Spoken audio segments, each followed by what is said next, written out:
Hello বন্ধুরা, আশা করছি ভালো আছেন এবং আপনাদের দোয়ায় আমি অনেক অনেক ভালো আছি। আজকে খুবই সিম্পল একটা ব্যবহার শিখবো, বাট অনেকে এই সিম্পল বিষয়টা ভুল করেন। আশা করছি আজকের ভিডিওটা দেখার পর আর কোনো ভুল হবে না। আপনারা অলরেডি বুঝতে পেরেছেন। আজকে আমরা শিখবো লাইক এবং লাইক টু এর ব্যবহার। কোথায় লাইক হবে এবং কোথায় লাইক টু হবে। আশা করছি ভিডিওটা দেখার পরে আর ইনশাল্লাহ ভুল হবে না। তাহলে লাইক মানে কোনো থিংস, কোনো জিনিস বোঝাইলে লাইক হবে। যেমন আই লাইক ম্যাঙ্গো, আমি ম্যাঙ্গো পছন্দ করি। আই লাইক ইংলিশ, আমি ইংরেজি পছন্দ করি। আই লাইক ক্যাটস, আমি বিড়াল পছন্দ করি। আই লাইক রহিম, আমি রহিমকে পছন্দ করি। আই লাইক ফুটবল, আমি ফুটবলকে পছন্দ করি। কোনো কিছু পছন্দ করেন, সিম্পল জিনিস, এটা লাইক।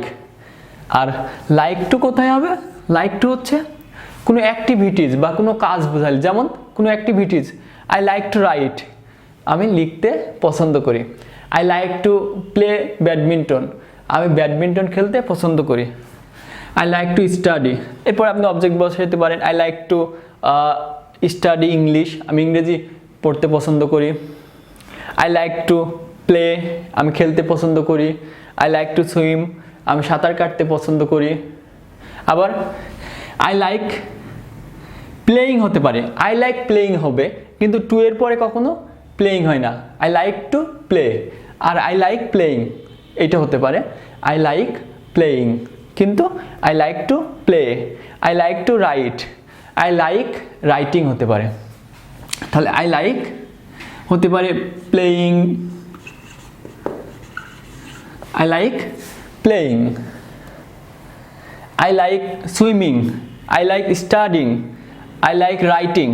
কিন্তু যখন আমরা টু বলবো তাহলে I like to write, I like to study. I like to studying কখন হবে না। আশা করি বুঝতে পেরেছেন। আর এটা যদি আমরা নেগেটিভ করি সেক্ষেত্রে, যেমন আমি ইংলিশ পছন্দ করি না, তাহলে I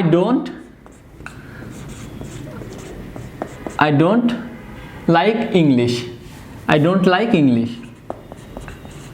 I don't like English, I don't like cats, আমি বিড়াল পছন্দ করি না। আই ডোন্ট লাইক রহিম, আমি রহিমকে পছন্দ করি না। আশা করি বুঝতে পেরেছেন। আর এটা যদি নেগেটিভ করে সেক্ষেত্রে আই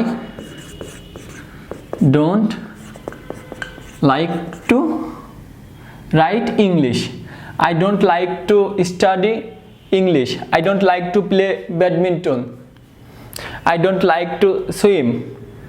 এটা নেগেটিভ এভাবে করা যায়। তাহলে আশা করছি আজকের পর থেকে কোথায় লাইক হবে আর কোথায় লাইক টু হবে এটা আপনার আর কখনো ভুল হবে না ইনশাআল্লাহ। শুধু ভিডিওটা দেখবেন না, এভাবে আপনিও প্র্যাকটিস করবেন। আর ইংরেজিতে যদি কোনো প্রশ্ন থাকে অবশ্যই ইনবক্স করবেন। আর আপনারা অনেকেই জানেন যে আমরা ঘরে বসে স্পোকেন ইংলিশ আইএলটিএস করাচ্ছি। আপনি যদি ইন্টারেস্টেড হয়ে থাকেন তাহলে অবশ্যই ইনবক্স করতে পারেন। বাই।